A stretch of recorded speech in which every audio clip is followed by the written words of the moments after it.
आता एक मोठी बातमी, आमदार नरहरी झिरवळांचं बेमुदत आंदोलन सुरू आहे। विधान भवनाजवळील महात्मा गांधींच्या पुतळ्यासमोर हे आंदोलन करण्यात येत आहे। धनगरांचा अनुसूचित जमातीमध्ये समावेश करण्यास विरोध करण्यात आलाय। झिरवळांकडून थेट राजीनामा देण्याचाही इशारा देण्यात आलाय।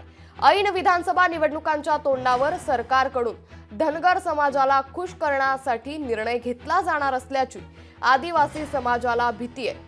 त्यामुळे मोठी बातमी, थेट दृश्य आपण सध्या मंत्रालयाच्या गेटवरून पाहतोय।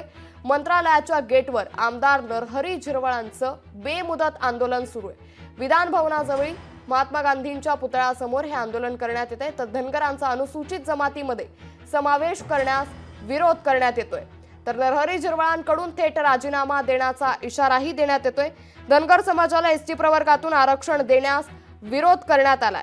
त्यामुळे मोठी बातमी सध्या समोर येते। आमदार नरहरी झिरवळांचं सध्या उपोषण सुरू आहे। एसटी प्रवर्गातून आरक्षण देण्याचा GR काढू नका असं आंदोलनकर्त्यांकडून मागणी करण्यात आली आहे। ऐन विधानसभा निवडणुकांच्या तोंडावर आता ही धक्कादायक बातमी सध्या समोर येते। नरहरी झिरवळ यांनी राजीनामा देण्याचा इशाराही दिल्यामुळे आता राजकीय वर्तुळात सध्या चर्चांना उधाण आलंय। मोठी अपडेट सध्या समोर येते। थेट दृश्य आपण सध्या पाहतोय मंत्रालयाच्या गेटवरून। मंत्रालयाच्या गेटवर आमदार नरहरी झिरवळ यांचं बेमुदत आंदोलन सुरू आहे। विधान भवनाजवळील हे गेट आंदोलन सध्या सुरू आहे। धनगरांचा अनुसूचित जमातीमध्ये समावेश करण्यास यावेळी विरोध करण्यात येतोय। झिरवळांकडून थेट राजीनामा देण्याचा इशारा देण्यात आलाय। याच संदर्भात थेट गेट समोरून अधिक माहिती देते आपले प्रतिनिधी भूषण शिंदे। भूषण, आमदार नरहरी झिरवळांचं बेमुदत आंदोलन सुरू आहे। विधान भवनाजवळील हे आंदोलन सध्या सुरू आहे, का अधिक अपडेट या संदर्भात? नक्कीच मंत्रालय शेजारी जो महात्मा गांधी यांचा पुतळा आहे त्या ठिकाणी आपण पाहू शकता नरहरी झिरवळ जे विधानसभेचे उपाध्यक्ष आहेत त्यांच्या समवेत इतर अन्य आदिवासी समाजातील आमदार आहेत त्या सर्वांचं एकंदर आंदोलन आपल्याला पाहायला मिळत आहे। धनगर समाजाला आदिवासी आरक्षणातून आरक्षण देऊ नये अशा प्रकारची प्रमुख मागणी आहे। आपण थेट त्यांच्याशी बातचीत करूया। आपल्यासोबत स्वतः विधानसभेचे उपाध्यक्ष नरहरी झिरवळ आहेत। सर, काय सांगाल एकंदर तुम्ही आता महात्मा गांधींच्या पुतळ्याचं आंदोलन करत आहात, प्रमुख मागणी काय आणि काय सांगाल एकंदर या मागणीबद्दल? प्रमुख मागणी आमच्या दोनच मागण्या आहेत। रखडलेली पेसा भरती, का ज्या भरती अगदी शेवटच्या टप्प्यात आली, काहींना आदेशसुद्धा दिले। 15-15 दिवस 8-10 दिवस ती मुलं कामावर गेली, नोकरी म्हणून कामावर गेली आणि त्याच्यानंतर कुठल्याच सूचना न देता त्यांना काढून टाकलं आहे। तसं पाहता आजही ते काढलेले नाहीत, कारण त्यांना घेतले त्याचे ऑर्डर आहे पण काढल्याची ऑर्डर नाही आहे। पण पुढची प्रक्रिया बाकीच्या लोकांची पेपर स्क्रुटनी वगैरे झाल्यानंतर जी व्हायला पाहिजे होती ती होत नाही। काय कोण बिगर आदिवासी याचिका करते, सुप्रीम कोर्टात गेले, हायकोर्टात गेले होते, हायकोर्टाने त्यांना मान्य केलं नाही। मॅटमध्ये जायला सांगितलं, ते मॅटमध्ये न जाता सुप्रीम कोर्टात गेले आणि सुप्रीम कोर्टात गेल्यावर सुनावणीच्या अगोदरच सरकारनं लिहून दिलं का आम्ही भरती प्रक्रिया थांबवतो आपले आदेश होईपर्यंत। जर कोर्टानं सांगितलंच नव्हतं तरी सरकारनं का दिलं, तो एक प्रश्न पडला आहे। आणि म्हणून आमची मागणी आहे का आजच्या आज त्या मुलांना काय कंडिशन घालायच्या, कशा घालायच्या, पण त्या मुलांना आजच्या आज ऑर्डर दिल्या पाहिजे। आजही ह्या मुंबईमध्ये कमीत कमी 1000च्या वर मुलं आलेली आहेत, काही संघटना आलेल्या आहेत, पण आम्ही शेवटी बापूजींजवळ बसलो आहे। आम्ही शांतताप्रिय लोक आहोत आणि म्हणून सरकारनं त्याचा गैरफायदा घेऊ नये, आजच तो निर्णय घ्यावा अशी आमची मागणी आहे। दुसरं, धनगरांचं जे हट्ट आहे का, जो हट्ट ह्याच्या आधी अनेक वेळा करून पाहिलं आहे, हायकोर्टात नाकारलं आहे, सुप्रीम कोर्टात नाकारलं आहे, तरी सरकार त्यांचं ऐकून घेतं आणि वेगवेगळ्या समित्या कमिट्या करून त्याची अभ्यास करायला लावतं। मग एक टाटा इन्स्टिट्यूट 4-5 वर्षापूर्वी त्या नामांकित संस्थेनं तो जे काही अभ्यास केला आहे ते आम्ही प्रसिद्ध करायला लावतो, ते करत नाही, म्हणून आम्हाला ही वेळ आलेली आहे। सर, सत्तेत राहून तुम्ही आंदोलन करत आहात, त्यामुळे एक वेगळा मेसेज जातो आहे। सत्तेमध्ये 3 पक्ष एकत्र तुम्ही आहात, कुठे अलबेल नाहीये का 3 पक्षांमध्ये, किंवा ऐन विधानसभा निवडणूक तोंडावर अशा प्रकारे आंदोलन करावं लागतंय? कसं पाहता मग याकडे?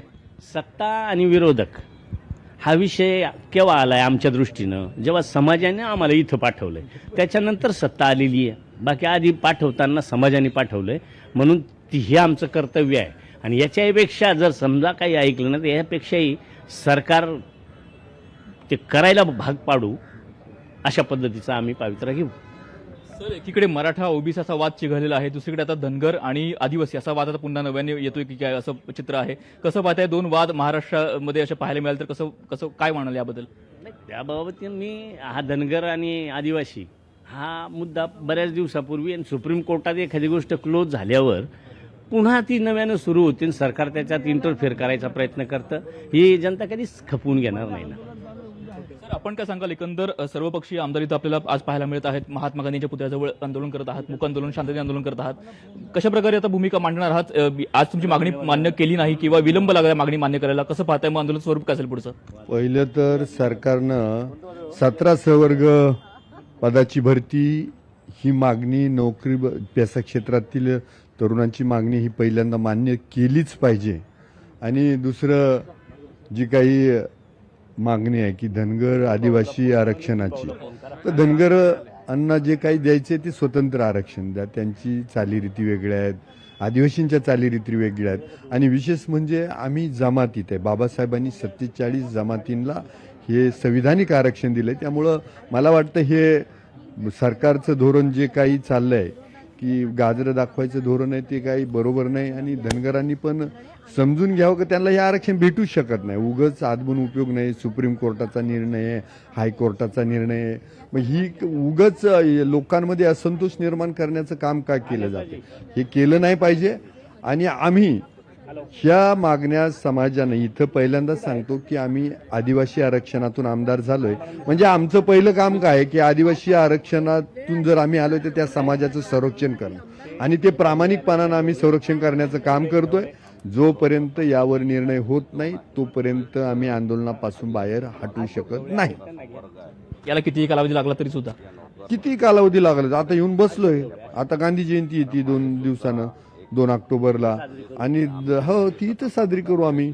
आणि हे काही 1 दिवसाचं नाही, आम्ही 2-3 महिन्यापासून याच्याशी सरकारशी संवाद साधतोय, सरकारला सांगतोय.